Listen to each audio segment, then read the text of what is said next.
It is the Pastor's Heart and Dominic Steele. Thanks for joining us today. The relationship between the evangelistic course and attractional evangelism and missional evangelism, where you go out and personally read the Bible with someone.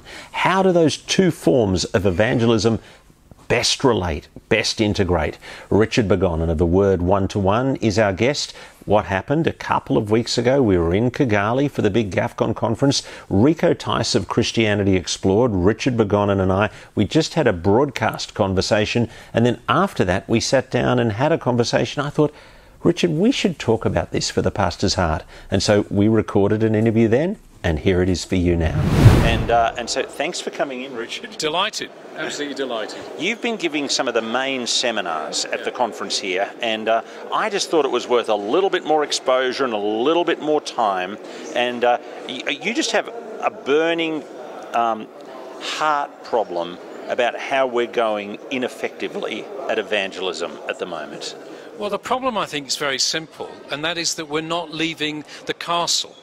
We're talking to the same people, we're preaching to the same people. How do we actually get the word to go out? And I'm very conscious of how very pressured and worn out and actually, in many cases, terrified of evangelism, people in ministry actually are at the moment. You know, they're feeling besieged by the world outside. So, and I feel like the secular pressures that we're feeling has actually made us feel, I mean, and people are talking about being missional rather than being evangelistic, and missional includes all sorts of stuff that isn't evangelism, and so we have a problem. We do, because I think a lot of the ministry teams also feel all roads now lead to me. And the burden that they're feeling is, I think, unprecedented. Now, why is that? Well, it's because I think we'll say from the pulpit, now we all do agree, don't we? We must take the gospel to our friends. And we all sit in the pews and go, oh yeah, we all agree that. What we never get asked is, do you know how, Dominic? And of course the answer for nearly every believer is actually, I haven't got a clue. If you handed most believers a Bible and said, would you go and lead someone to Christ using this, they wouldn't know where to start. So I think there's a very real problem of everybody feeling all roads now come to me, and actually the congregations now have walked into that feeling, oh well, the pastor does evangelism, I don't. So I think that's where we're seeing an explosion around the world of the Lord reminding us actually, now excuse me, I build my church through my word going out. It's called the Great Commission. And it is physically impossible for you, if you're a minister, to reach the contacts that each individual might have. But the Lord is actively at work. You don't have the time. There's no way you got the time. But actually, I've called the convention yesterday to two very clear convictions. The Lord is very, very active in the circle of your contacts. I'm always wrong when I ask someone to do Word One-to-One as to why they say yes. It always turns out there is a reason that that person has said yes, and it's nothing I could have known about. The Lord had prepared their hearts. I could have stuffed up the invitation, but they still said yes, because the Lord had got them, for that moment, ready to that point. Or I could have done a great invitation and they said no because it wasn't God's moment. Yeah. But this will shock you. Courtesy of the pandemic, the ratio of who says yes has actually jumped by 20%. 1 in 4 around the world, we now know, will say yes to sitting down and looking at the first 18 sentences that are the start of John's Gospel. 1 in 4. And actually a lot of our one-to-ones that I'm certainly doing at the moment are people who said no initially. And now yes. They came back. I mean, I'll give you one classic story. I always have a reason why I ask somebody. I'm normally wrong, but I asked. So I went to one guy who I knew was going through a very painful divorce. And I said to him, look, I think you'd find a tremendous peace if you actually looked at the Word of God with me. And he said, Richard, I can't take that in at the moment. 2 years later, I'm halfway around the world in Australia, and I get a one-line email, the time has come for me to look at the Word. So I go back to his office, and I said, where did that come from? He said, I was 48, I'm in the gym, I'm on the treadmill, and I realise I'm on the treadmill of my life, and I haven't got the answers. And I thought, there's one book that must have answers. It's called the Bible. I better get hold of Richard. Now, I could go all day, Dominic, with stories like that.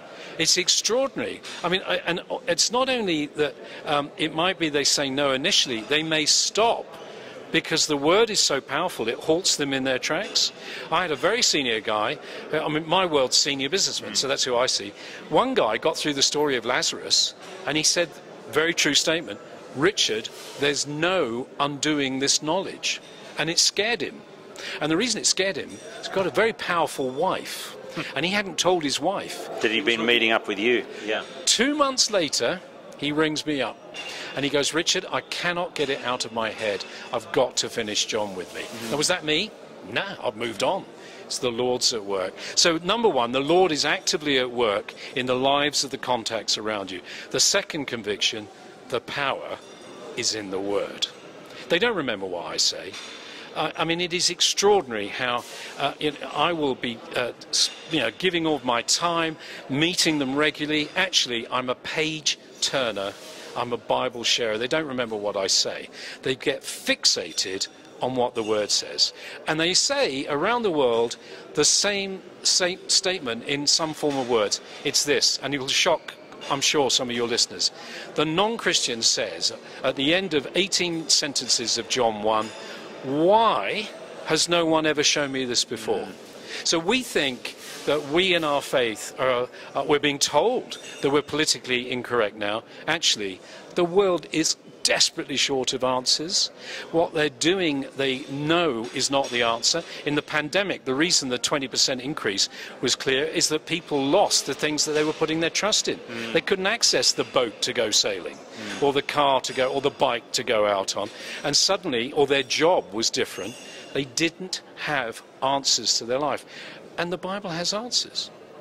Now, you've got a theory about our evangelism patterns as churches, and that it's too event-based. Do you want to just kind of, and I know we've set this whiteboard up because you were going to have a go at giving me a picture. For those of you who are listening, it's great that you listen to the Pastor's Heart program. Head over to thepastorsheart.net and fast forward through to this bit, because Richard's going to draw a picture on the video. So what I'm going to start off by... I've never done this before. Well, I'm going to try and explain it for your listeners as well. So here is a triangle. There's actually, the broadest part of the triangle is at the top. And this was drawn for me by a very senior minister in the UK, running a very big church. Well, okay, it was William Taylor. And he drew a picture to express to me where he thought the church had got to, and to get my reaction as a businessman. He said, Richard, I think we've ended up in the events business. So he drew at the top of this triangle, which is effectively now sitting on a point. He drew the triangle in, and he drew a line across the top, and he wrote the word events into the top. And then he drew 2 lines to the side. He said, here's the ministry team. All roads now lead to the ministry team. We are the only ones that apparently put on evangelism. We're the ones that are coming to the congregation, the same people all the time in the church, and saying, what do you mean, Dominic, you haven't got another friend you can invite on a Christianity Explored course? What do you mean you don't have someone that can come to listen to Professor John Lennox, etc., etc.? So we're constantly pressurizing our congregation with events because we think that's how we're going to reach people. And actually, as I draw 2 little arrows at the bottom facing up, here are the congregation feeling highly pressured by this picture. Now, he stood back and he said, well, what do you think of that, Richard, as a businessman? I said, well, I'm terribly sorry to do this to you, William, but it's far worse than you think, because you're an Anglican. So you've got a real problem, because the building you're in looks like a castle. And as I'm drawing the top of the castle above the triangle... It's a formidable building, it's an old building. Formidable. Yeah. And then I said, you might as well, frankly, have a moat that runs around the bottom of it now, because actually... That's a very English expression. Well, it is. It's about, you know, so you've got to actually cross a drawbridge to get into the church now. And here's the truth, William. The world outside thinks that what you do in this building is now, capital W, weird. They're not used to going to church. Weird or wrong. Weird or wrong. Well, the second thing I drew for him was I drew another arrow, and I said, do you realize, William, that the world now thinks that you are the ones that are politically incorrect? Yeah. So actually, the whole thing's reversed. We've been used to a model where we preached well and they would come. It was how I was brought up. Dick Lucas had that model for years at St Helens Bishopsgate in London, and all he had to do, I cheekily say, was he'd spend 20 hours a week preparing a 20-minute talk. Everybody would know it would be a very interesting Bible exposition, and socially they were up to coming. They don't do that anymore. Now here's where we've now gone, because I left William feeling a bit depressed. Now, same guy draws me back, and he draws the following picture. Now the triangle is sitting with the broadest line at the bottom. Yep. He draws a small triangle at the top with an arrow coming down. He said, Richard, here's where we now are. I, as minister, am back to doing what I signed up to do. I'm teaching. I'm preaching. That's what I came into ministry to do. I'm a minister of the word. How am I able to do that in the way that I'm now doing it? Because there's lots of you, Richard, who are leaving the building armed with the form of the gospel that you can share. Now, Word One-to-One is one way, but there are other ways. You guys are having lots of one-to-ones where you are opening for the first time to people the scriptures. And what we're seeing is that the word works. The power is in the word. Now, these people who are biblically ignorant, they don't know what the Bible has to say, have begun to become interested in Jesus. What that's leading to is I then see you put on lots of evangelistic events. If you're Australian and listening to this, it's probably a barbie. In London, it's probably a dinner or a lunch or a breakfast meeting. But we're putting on lots. And I've got shock news for you.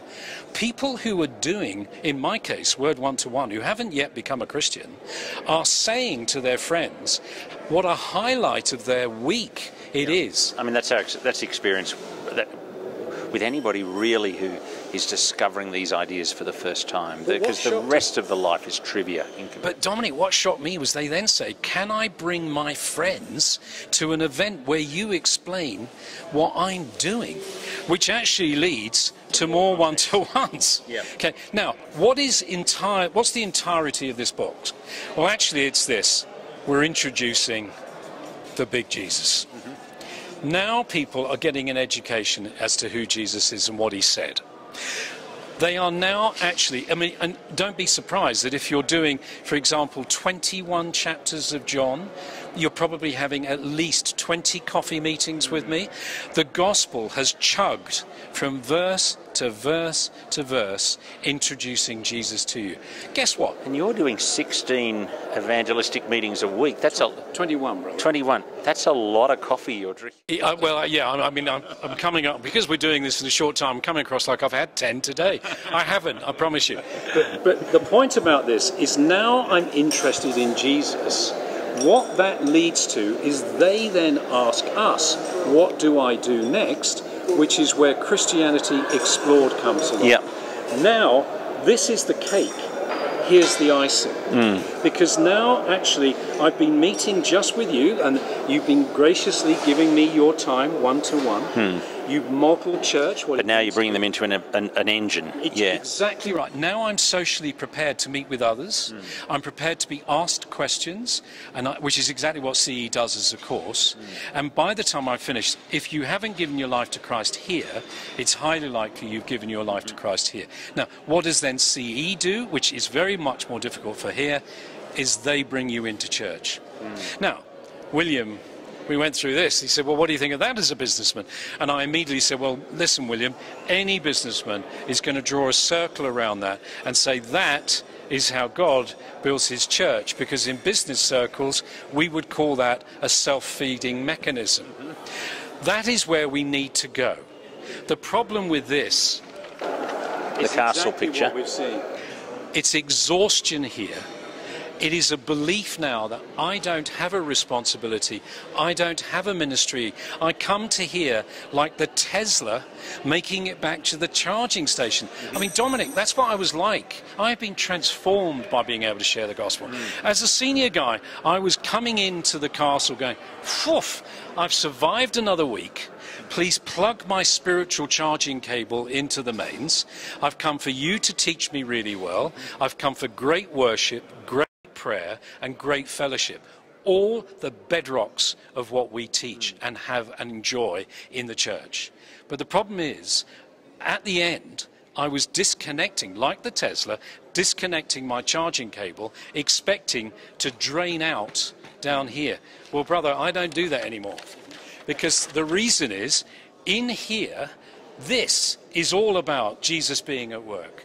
So I'm walking out and seeing amongst, so humbling, seeing in my own circle of contacts, the Lord speaking to them off the pages of the Bible as I turn the page. Where you're working in the Central Business District, I can see that you've met a Central Business District worker, and then you've invited them to a Central Business District Christianity Explored course, and then they come to a Central Business District lunchtime Bible talk. So I can see that works geographically. Whereas often in the suburban church, when the person goes out to preach the gospel, they'll live in North Sydney, and the person they're reading the Bible with one-on-one lives in South Sydney. And how do we make this engine work in the suburban context? Let's just touch on the wonder of actually having Zoom for a start. It's not quite your question, but I want to get to it. Zoom, I actually had to get hold of Rico halfway through the pandemic, and I said to him, brother, do you realize what's happening? We are being beamed into the most private space of anyone, their home, where they feel most comfortable, where they're drinking their coffee or whatever. They feel at most at ease, and we're getting the privilege of taking the gospel right into their nest. What a privilege. Now, it therefore means most of my one-to-ones today are actually on Zoom. I don't physically meet them. Oh, yeah. So I'm doing Zooms, I'm doing one-to-ones in Bermuda, in New York, all over the place, not just the UK. Right. You then have to, at some stage, connect them to a Christian organisation. Because it's great that they've now become interested in Jesus, but you may have to do some research to find out where they live, where is a good church. And that's where you actually do your homework and find a CE course. Now, I'm telling you this because I've got a living example going on at the moment, and I've just confirmed it today. I've got a guy who's done this with me. He lives in Oxford. I've connected him to Vaughan Roberts. He's now meeting Vaughan Roberts. He will be going into Vaughan's church, and he will be joining a Christianity Explored church in Oxford. Okay, I've done it on Zoom. And really, at this point, when he leaves your one-to-one, joins the Christianity Explored course, he's kind of left your responsibility and you've passed him on to the next end. Yes, but the joy is that none of this has ever ruined a relationship. It's only ever strengthened it. So actually, he's become my Christian brother in this process, and we're very, very close. So the honest answer, coming back to how the Lord builds his church through his word, is that it's gone out as his word to every demographic we've ever seen. So I'll give you a story. 13-year-old boy goes to a youth group. He's shown the word one-to-one. He's walked through John's gospel. He gives his life to Christ. He goes home to his non-Christian parents. True story of this. And his parents said to him, "You're different, my boy. What is it?" He whips out of his pocket his word one-to-one and says, "Well, Mum, Dad, let me show you." And he can. Because this literal walk line by line through the gospel with a skeleton conversation next to him at 13, he could do. I've got students who are taking it into school and doing it. I've got students at university who are doing it. We've got mums who are sitting down with their friends and doing it. It's gone ballistic amongst the retireds because I'm 67. The honest answer is the older you get, the more you realise you don't know life's answers if you don't know Christ. I spoke in Australia, and I spoke to a group of 85 people who were mostly retired. And I said, I bet you have coffee with your friends. I bet you take apart what the Prime Minister has to say. You're turning into grumpy old men and women, and you take apart what's in the papers, and then you, we told them, you go off until you meet again. Well, actually, be honest, you know you haven't got life's answers. So therefore, directing that at the word, well, it's gone ballistic. What I find attractive about what you're saying is, I think you're right. I'm seeing it through the course. I mean, there's been great strengths in running the evangelistic course. Yes. And yes. There's been a fantastic revolution in people understanding the gospel and recognising that people are a long way from Christ, all those kind of things. And it's not going to happen in the one-night stand evangelism. It needs to be in gradual, all those kind of things. But by focusing on the course, we've ended up de-skilling our people on personal evangelism. And what I really like about the Word One-to-One initiative is that it upskills the individual for the personal conversation. And then where that goes, and this model looks great for where that goes into the structured course, into the church, looks fantastic. So, well, the reason that Rico and I work so closely together, we're drawn together because we're brothers with a passion to do this.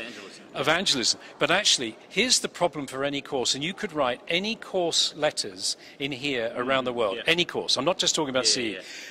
Biblical knowledge, Dominic, is now so low that you go through your 6 or 7 sessions, you don't know enough to give your life to Christ.